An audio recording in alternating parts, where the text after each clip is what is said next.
Il m'est mis à cœur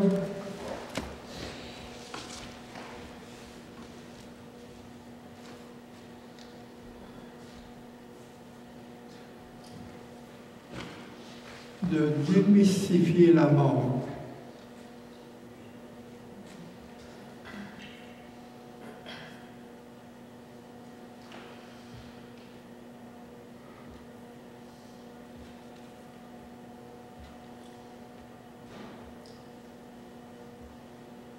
Comme je dis, les expériences que j'ai eues dans ma vie.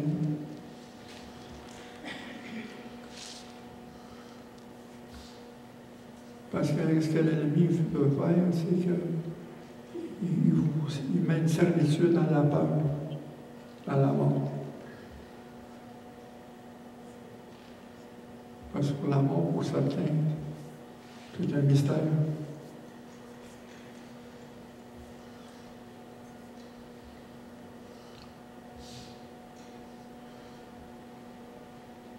Parce que Dieu a dit, en fin de compte, la mort n'est pas finale. C'est pas une fin en nous.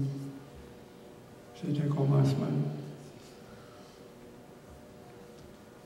La mort, c'est pas une fatalité.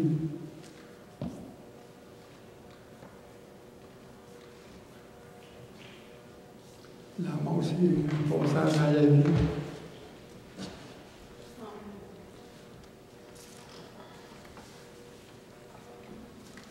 Dans le psaume 139, au verset 16, quand j'étais qu'une masse informe, tes yeux me voyaient. Et sur ton livre étaient tous écrits les jours qui m'étaient destinés, avant qu'aucun d'eux n'existât.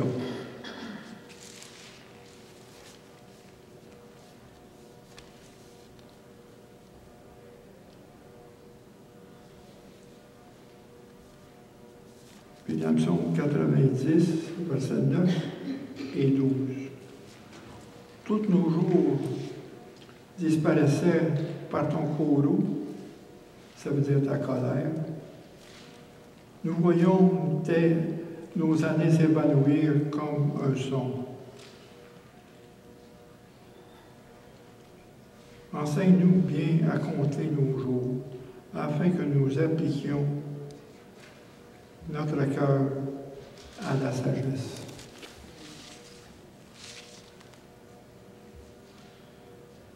Parce que nos jours sont comptés, sont déterminés dans le livre de vie.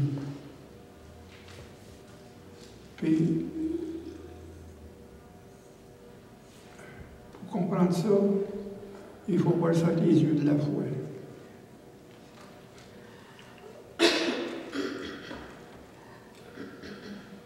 Si vous n'avez pas la foi, c'est difficile de traverser.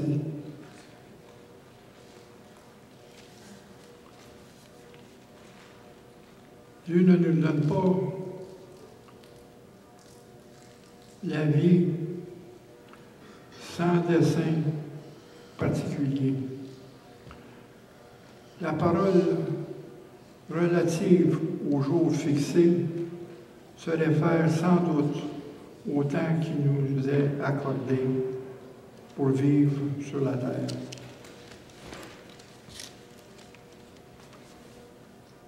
Les jours de notre existence sur la terre sont brefs par rapport à l'éternité. Comme je dis, ça pose comme un son.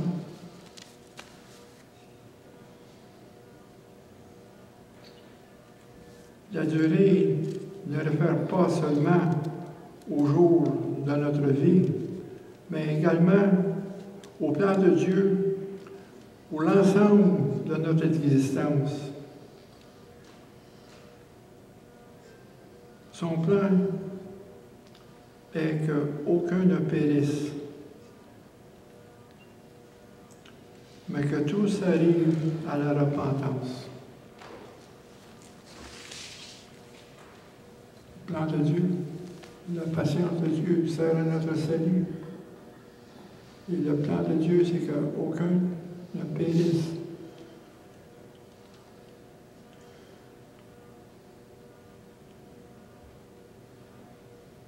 et ça nous donne bonne compréhension de la brièveté de notre vie, nous amène à Dieu, un cœur rempli de sagesse. Ça nous prend une sagesse.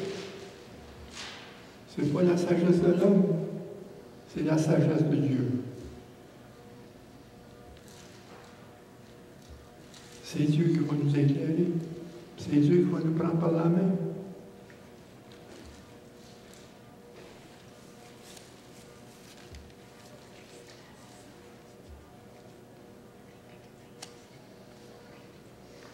Il met rempli de sagesse dans la manière dont nous utilisons le temps qui nous a été imparti, le temps qu'il nous a donné, comment l'utiliser. On voit ça dans le parabole des talents. Il a donné 5 talents, il a donné 10 talents. Alors, comment fructifier ces talents? Donc, qu'est-ce qu'on va faire avec le temps ici, le temps qui nous est imparti? Cette vie doit nous permettre de nous préparer à la vie future. Parce qu'on n'est pas fait pour vivre ici. On est fait pour vivre en haut. Un retour au jardin. On était sortis du jardin. Mais l'homme va revenir dans le jardin avec Dieu. Quand la nouvelle Jérusalem, qui va descendre des cieux, le tabernacle de Dieu, avec les hommes, Dieu va être au milieu des hommes. On retourne dans le jardin. C'est un retour au jardin.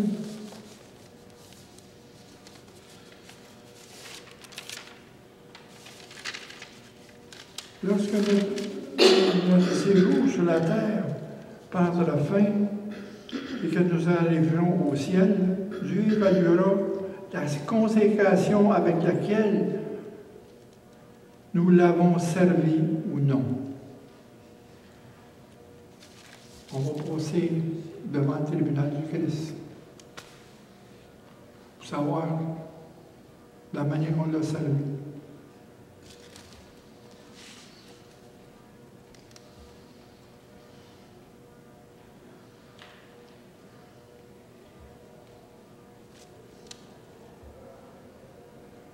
À la lumière de cette réalité, nous devons demander à Dieu un cœur sage,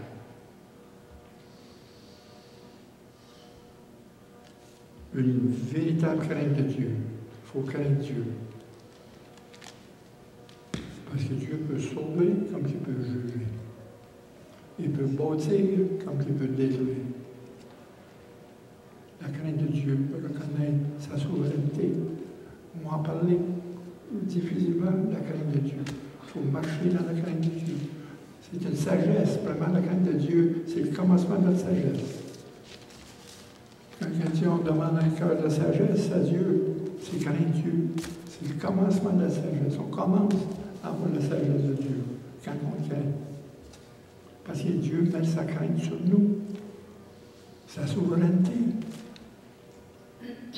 C'est lui qui est créateur. Le ciel et la terre, qu'est-ce qui est renfermé?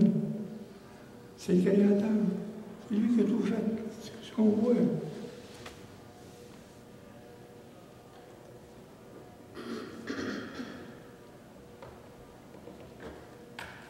Après ça, Dieu aussi, dans sa faveur dans notre vie, et notre travail pour lui. Il y a une véritable crainte de Dieu, ainsi que c'est sa faveur dans notre vie. Que la main de Dieu soit dans chacun de nous. L'espérance de la vie, c'est dans l'éternité.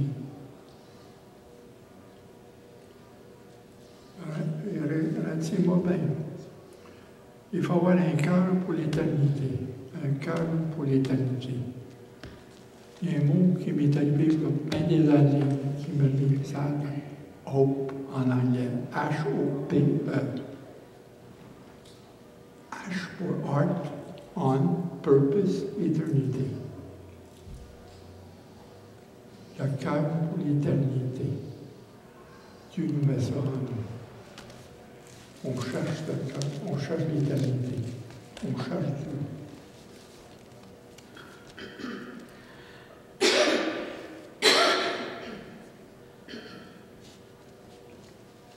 Parce qu'il dit dans 1 Corinthiens au chapitre 15, verset 51, « Voici, je vous dis un mystère.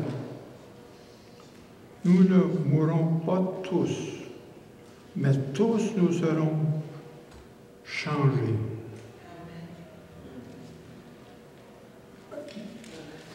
1 Corinthiens chapitre 15, verset 51. On ne mourra pas tous, mais tous nous serons changés. Dans l'enlèvement de l'Église.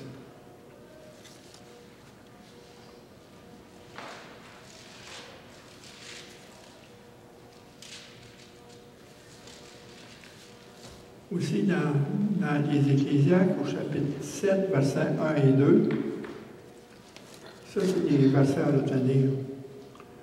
Une bonne réputation vaut mieux qu'un bon parfum, et le jour de la mort que le jour de la naissance. Même vaut aller dans une maison de deuil que d'aller dans une maison de festin, car c'est là la fin de tout homme, et c'est lui qui prend la chose à cœur.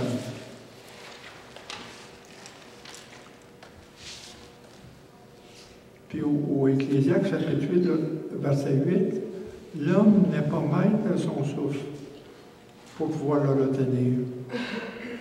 Il n'y a aucune puissance sur le jour de la mort. Il n'y a point de délivrance dans ce combat. C'est sûr. La mort, c'est un adversaire qui est dans l'arène de la vie.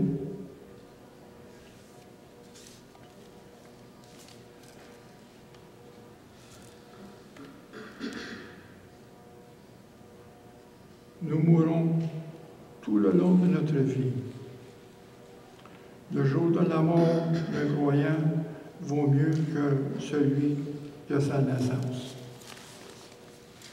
Parce que sa naissance est un commencement. Et la mort, c'est une fin. Fin des douleurs. Dans une naissance, c'est le commencement des douleurs. On préfère tout le temps une fin qu'un commencement.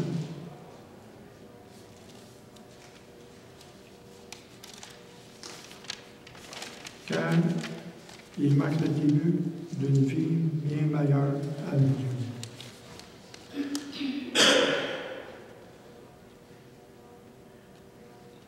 Et moi, quand je vous ai dit, quand j'étais à Fossoyeur, à Saint-Césaire, pendant 20 ans, je voyais tous les tombes. Vous voyez tous les noms, vous voyez tous les épitaphes. Même un épitaphe, changer d'adresse, parti.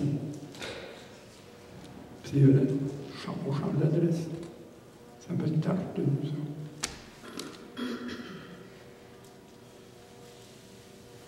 Il dit, quand je lisais les noms sur les pierres tombales, avec leur épitaphe, je me disais un jour, je vais faire face à la mort un jour. Pendant 20 ans, dans le cimetière, qu'est-ce que je fasse? J'étais à genoux dans une tombe, en train de creuser encore. Un jour, c'est moi qui vais être étendu là. Il y a quelqu'un qui va m'enterrer. Oui, la mort, c'est un adversaire dans la reine de la vie. C'est une dure. Il nous harcèle en nous disant, toi aussi, tu vas mourir un jour. Quand nous voyons un cortège funéraire ou dans les nouvelles, des images des guerres, des morts sont étendus, des désastres, ou des cadavres couverts et des véhicules tout écrasés sur la route, il nous dit, ton temps s'en vient. Oui. Qu'est-ce que la mort nous dit? Son temps s'en vient. Nous essayons de lui dire qu'il a tort. Nous faisons des diètes, nous faisons du jogging, nous faisons des exercices, nous faisons du sport.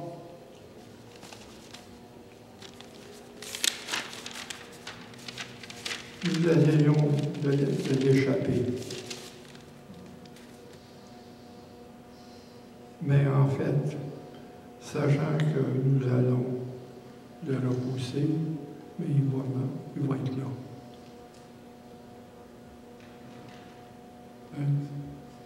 Regardez avec les médicaments aujourd'hui, les personnes bien haut de 100 ans, mais ils vont mourir pareil. On ne peut pas repousser la mort. La mort nous rappelle que nous avons tous un numéro et chaque numéro va être appelé. On a chacun un numéro. Des fois, je regarde dans la cimetière des points tombales, il y a eu des numéros qui ont été appelés. Une fois, quand je livrais des médicaments dans des résidences pour faire se longer, il y avait un monsieur qui souriait tout le temps. Il dit, je ne sais pas, il dit, il m'a oublié. Comment? C'est parce que ton numéro n'est pas là. Mais ce type-là, il est mort à 103 ans. Il a tous les jours. Et chaque numéro va être appelé. Et la mort nous serre nos tripes et nous laisse les yeux tout grands ouverts. Il nous renferme dans la peur. Il va nous voler la joie de notre jeunesse et la paix de nos dernières années.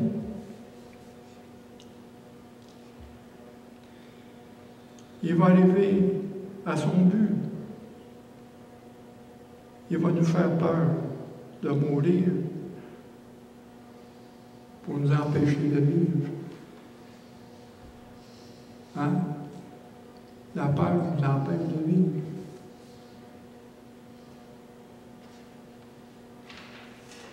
Mais c'est pourquoi nous ne devons jamais lui faire face tout seul. Quand je parle d'il, c'est la mort que je personnifie.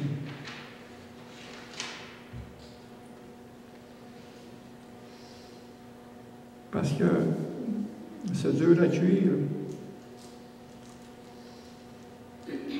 C'est trop gros pour que nous puissions se battre avec lui. On ne peut pas se battre avec la mort.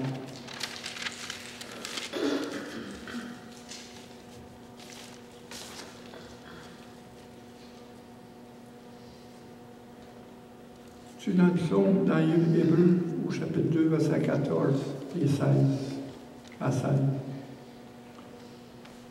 Ainsi donc puissent les enfants participer au sang et à la chair. Il a également participé lui-même afin que, par la mort, il anéantisse celui qui a la puissance de la mort, c'est-à-dire le diable. Quand il dit dans les choses, ô mort, où est ton aiguillon? L'aiguillon, c'est le péché. Et le péché, c'est la mort. Donc, c'est là que Satan a le pouvoir sur la mort, à cause du péché.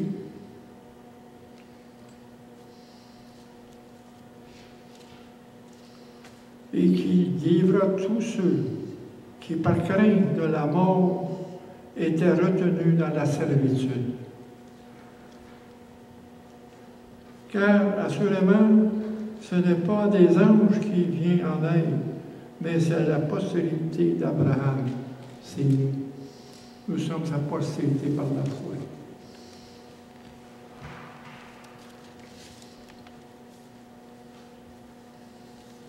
Christ est mort pour anéantir le pouvoir de Satan sur ceux qui croient. Sur ceux qui croient. Anéantir. le pouvoir de la mort, le pouvoir de Satan sur ceux qui croient. Et il les délivre de la crainte de la mort en leur promettant la vie éternelle. La foi, c'est par la foi. C'est pas pour lui qui s'est sacrifié pour nous. Il était pendu 6 heures sur des souffrances qu'on ne peut pas imaginer. On ne peut pas imaginer ces souffrances. Pendant 6 heures, le cœur qui sèche, la langue qui sèche au bout de son souffle. Puis en plus de ça, il était abandonné par son Père. C'est la plus grande souffrance qu'il a eue. Il était abandonné. Nous ne sommes pas abandonnés. Dieu nous a promis qu'il ne nous abandonnera jamais, qu'il ne nous délaissera jamais. Jamais. Jésus a démasqué la mort. Il a exposé pour ce qu'il est en réalité. Parce que la mort, c'est un mythe, c'est une fantaisie. La mort, c'est un mythe. Pour ceux qui... c'est un mythe. Mais pour nous, c'est plus un mythe, la mort. La mort, c'est pas une fatalité. Pour nous, c'est pas une fin. C'est simplement une transition, la mort. C'est un passage. On part d'ici en haut. C'est tout ça qu'il faut avoir. Donc, si vous avez la foi dans les promesses de Dieu, vous n'avez pas de sujet à craindre.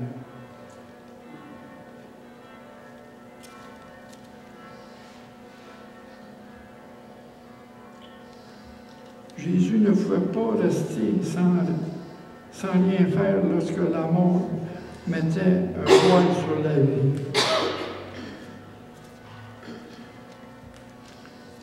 Comme un secouriste, il ne faut pas rester à rien faire quand quelqu'un se noyait. Jésus ne faut pas rien faire. Jésus, il ne faut pas rester à rien faire lorsque le voile sur la vie. Parce que la mort met un voile sur notre vie. Il ne faut pas regarder un funéraire sans rien faire. Nous allons voir Jésus quand il vient, il fait face à la mort.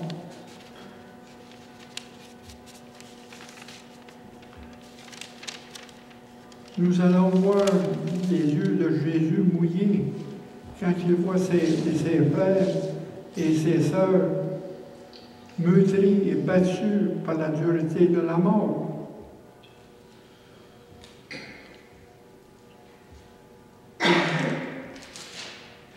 Nous allons voir ses poings se serrer quand il fait face à son ennemi, la mort.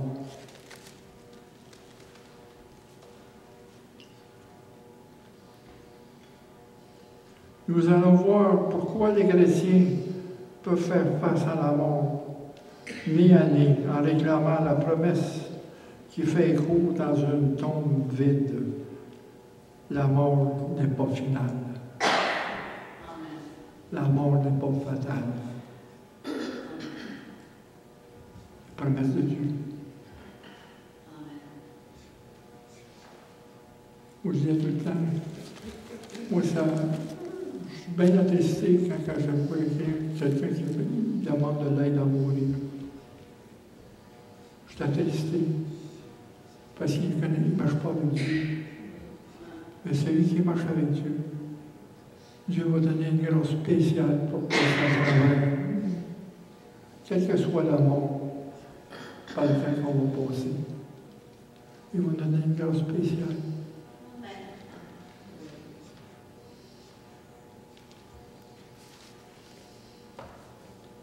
Ils vont nous emmener avec lui.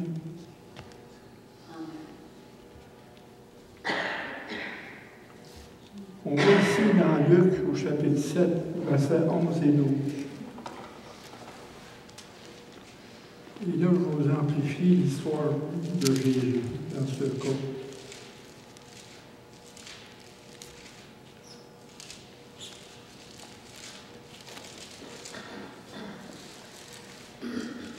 résurrection du fils de la veuve de Naïn. Ça, c'est Luc 7, versets 11 à 17. Le jour suivant, Jésus alla dans une ville appelée Naïn. Ses disciples et une grande foule faisaient route avec lui. Lorsqu'il fut près de la porte de la ville, voici qu'on portait en terre un mort, fils unique de la mère, qui était veuve. Et il avait avec elle beaucoup de gens de la ville. Le Seigneur, l'ayant vue, fut ému de compassion pour elle. Il lui dit, ne pleure pas. Il s'approcha et toucha le cercueil. Et ceux qui le portaient s'arrêtèrent. Il dit, jeune homme, je te l'ai dit, lève-toi. Et la mort s'assit et se mit à parler. Jésus le remit à sa mère. Tous furent saisis de crainte et craignaient Dieu, disant, un grand prophète a apparu parmi nous, et Dieu a visité son peuple. Cette parole sur Jésus se répandit dans toute la Judée et dans tout le pays alentour. Regardez ce qui est arrivé.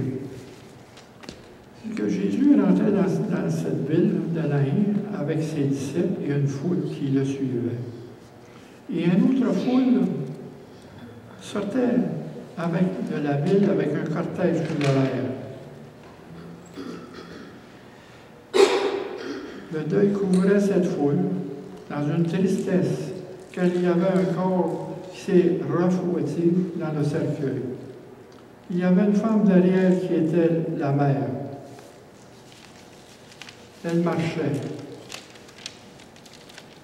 seule, quand elle avait déjà perdu son mari. Elle n'avait personne pour mettre son bras autour d'elle, autour de ses épaules. Elle était seule. Et après, elle retournait seule à la maison. Personne à qui parler ou partager la vie quotidienne. Elle était seule. La mort lui a volé son diamant, son fils unique.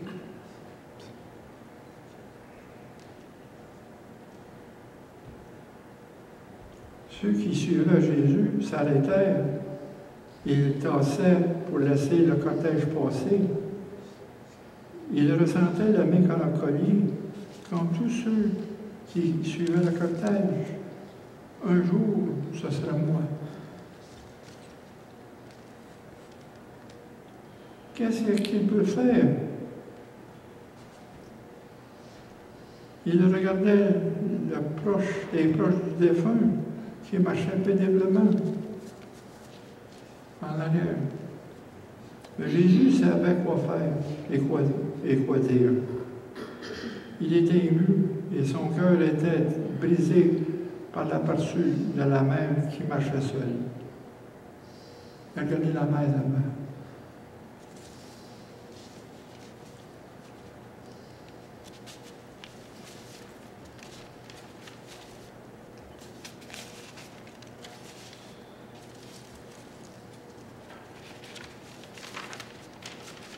Qu'est-ce qu'a fait Jésus quand il a touché le cercueil?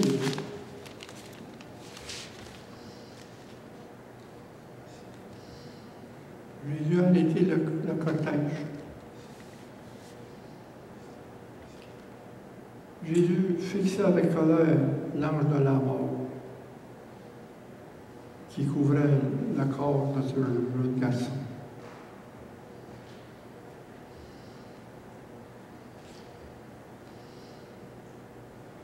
Jésus a dit, il a peut-être dit encore, pas maintenant, Satan, ce garçon-là m'appartient.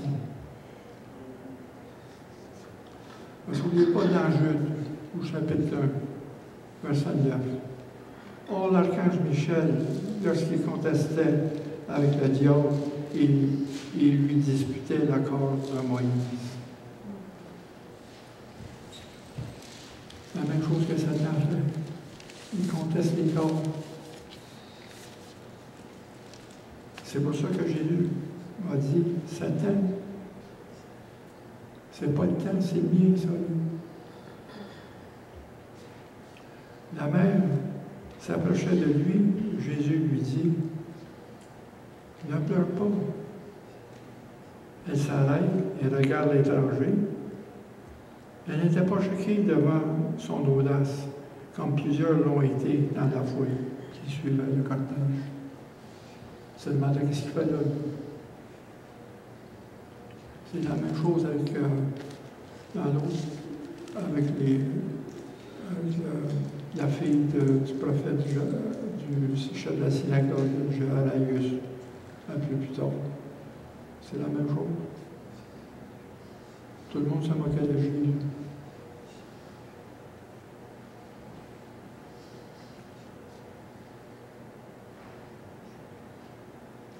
Mais il dit, encore là, qui peut dire, ne pleure pas, ne pleure pas. Quel genre de requête? Seul Dieu peut le faire. Seul Dieu peut faire ça. Jésus s'approche et toucha le cercueil. Il a arrêté le cercueil, il a arrêté le cortège. Les porteurs s'arrêtent. Les proches du défunt cessent de pleurer.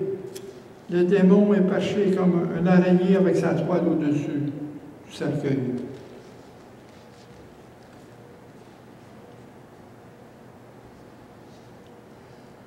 Le démon se jouissait de la parade, car c'est lui qui était le directeur.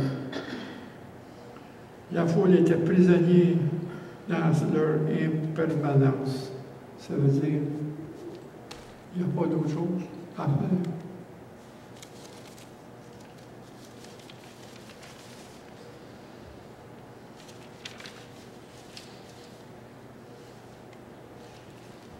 Car aussi le démon leur alliait la peur en pleine face.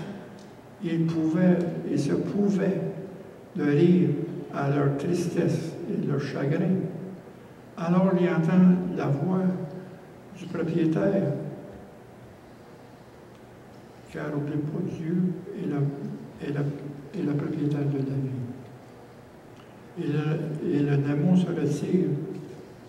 Il se retourne, il ne voit pas ce que les autres voient. Il ne voit pas Jésus, mais il voit la colère de Dieu. Il a entendu la voix du roi, sors d'ici. Jésus tourne son attention vers le garçon mort et lui dit, jeune homme, je te dis, lève-toi. Puis la mort s'assit et parla. Jésus le rendu à sa mère. Quelle serait votre réaction au moment comme celui-ci? Quelle serait votre réaction? Que pourriez-vous faire? Un étranger vous dit de ne pas pleurer à la vue de votre garçon qui est mort. Mais Jésus refuse de pleurer. Dans le brouillard des douleurs. Il en appelle au chanteur de Satan.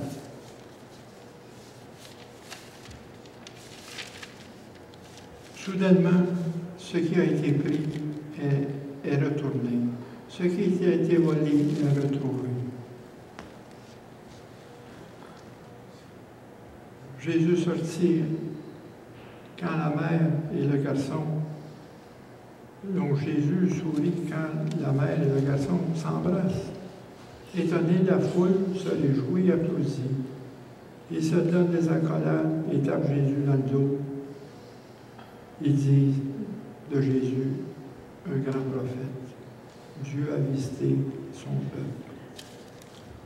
Jésus a donné à la femme beaucoup plus que le garçon. Il lui a donné un secret. Un murmure qui est attendu par nous, les fidèles croyants. Car Jésus a pointé le lit de la mort Il dit ceci est une fantaisie. Mais il dit cela en souriant, ayant l'enfant près de lui. Il dit cela est une réalité. Il est revenu à la vie. C'est la même chose. Nous aussi, on va ressusciter.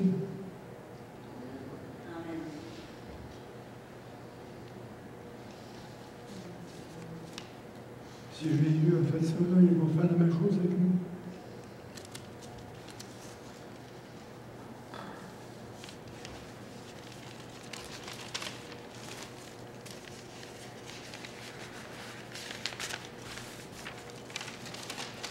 La peur de la mort a rempli une multitude de prisons. Vous ne pouvez pas voir les barreaux, vous ne pouvez pas voir le directeur, vous ne pouvez pas voir les bureaux. Mais vous pouvez voir les prisonniers qui pleurent sur leur sort.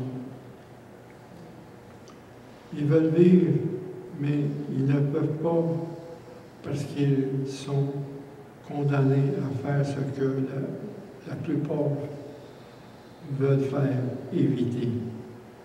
Ils vont tous mourir. Jésus, la gorge serrée, marchait parmi les prisonniers. Il regardait leurs yeux remplis d'amertume jusqu'à temps qu'ils vont croire le mensonge de Satan. Jusqu'à temps qu'ils vont être retenus dans la servitude de la peur. Quoi faire pour les convaincre? Quoi faire?